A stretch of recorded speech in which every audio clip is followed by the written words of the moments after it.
Bonjour à tous. Bienvenue dans le deuxième numéro de votre podcast Écho d'Afrique. Bonne écoute. Sortez de votre tour d'ivoire. Le monde est une jungle et les ennemis sont partout. Chacun doit se protéger. Une forteresse semble le lieu le plus sûr, mais l'isolement a ses dangers. D'une part, il vous prive d'informations importantes et d'autre part, en vous isolant, vous devenez une cible facile. Machiavel explique que, sur le plan strictement militaire, une forteresse est une erreur. Elle devient le symbole de l'isolement du pouvoir et représente une cible facile pour ses ennemis. Parce que l'homme est un animal social, son pouvoir dépend de ses multiples interactions avec ses semblables et de la circulation des informations. Face au danger, beaucoup ont tendance à se réfugier derrière une sorte de rempart. Ils en viennent à n'être plus tenus au courant que par un cercle de plus en plus restreint d'informateurs dont ils dépendent et perdent toute perspective sur les événements. Privés de marge de manœuvre, ils deviennent des cibles faciles. Leur isolement, enfin, les rend paranoïaques. À la guerre, comme dans la plupart des jeux de stratégie, l'isolement précède souvent la défaite et la mort. Dans les moments d'incertitude et de danger, combattez le désir de vous refermer sur vous-même. Au contraire, rendez-vous plus accessible.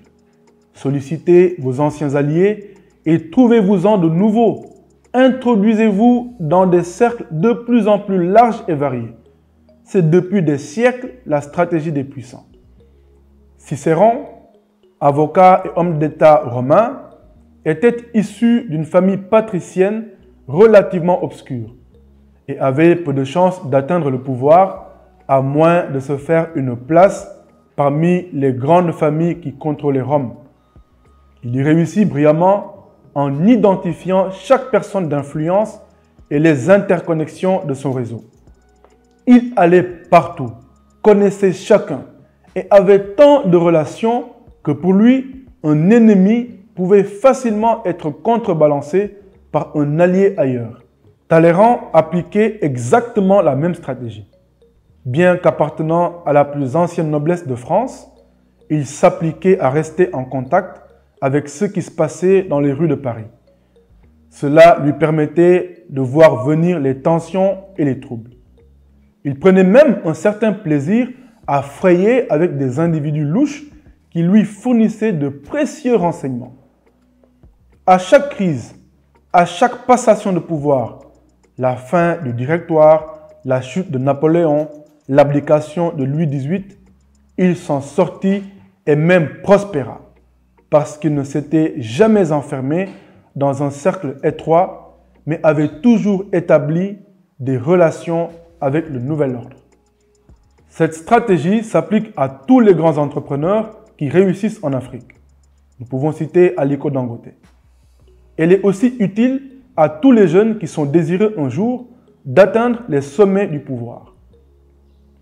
Dès lors qu'ils perdent le contact avec le peuple ou avec leurs employés et cherchent la sécurité dans l'isolement, la rébellion est en marche. Ne vous imaginez jamais si haut placé que vous puissiez vous couper des échelons les plus bas. En vous retirant dans une forteresse, vous devenez une cible facile pour les conspirateurs qui voient dans votre retraite une provocation et un motif de jalousie ou de révolte.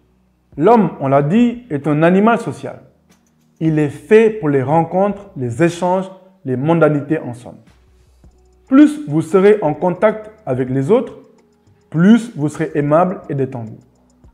L'isolement, au contraire, engendre une gaucherie conduisant à un cercle vicieux. L'isolement est également fatal à la création artistique, aboutissant à une sorte de laideur obsessionnelle, coupée de tout contact. Shakespeare, lui, en dramaturge populaire, était ouvert aux masses. Il a voulu son œuvre accessible au peuple malgré son éducation et ses goûts raffinés. Les œuvres des artistes cloîtrés qui ne touchent qu'un cercle restreint restent au contraire sans puissance effective. pas parce qu'elles sont nécessairement mauvaises, mais parce qu'elles sont méconnues. Puisque le pouvoir est une création humaine, il s'accroît inévitablement au contact d'autres êtres humains. Au lieu de s'enfermer dans une mentalité d'assiégé, il faut voir le monde comme un vaste palais où toutes les pièces communiquent les unes avec les autres.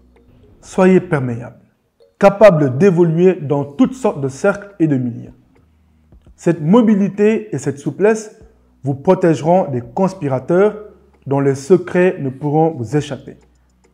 Toujours en mouvement, multipliez vos relations. Parcourez toutes les pièces du palais sans jamais vous enfermer dans aucune. L'adversaire ne peut atteindre une cible qui est sans cesse en mouvement. Un dernier conseil cependant. Certes, il est rarement judicieux de choisir l'isolement. Sans contact avec la rue ou avec ses employés, on sera incapable de prévoir des troubles et de s'en protéger au besoin.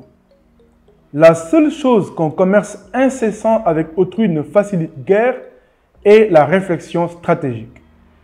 Le conformisme ambiant et le manque de distance par rapport aux autres font souvent obstacle à l'analyse froide. L'isolement, s'il est provisoire, permet de prendre du recul. Beaucoup de penseurs le sont devenus en prison où ils n'avaient rien d'autre à faire que penser.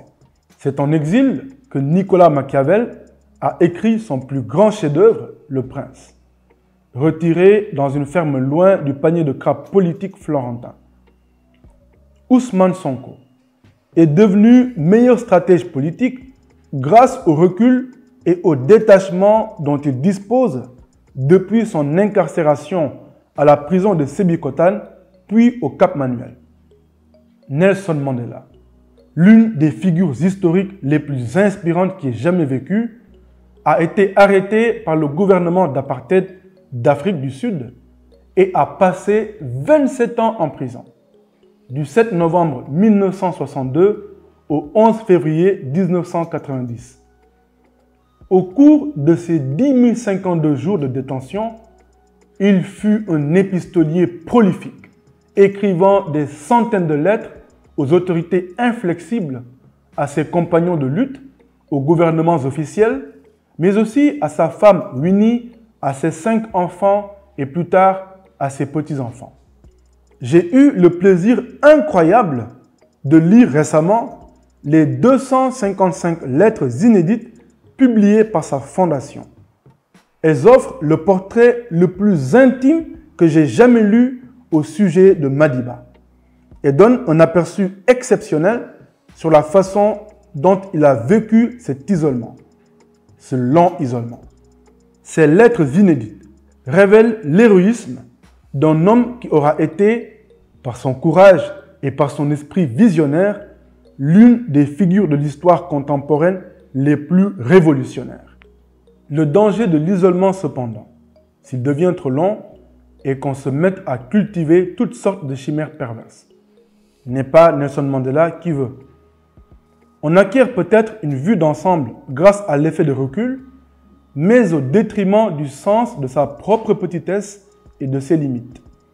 Par ailleurs, plus on s'isole, plus il est difficile de briser cet isolement le moment venu. On risque de s'y enfoncer comme dans des sables mouvants.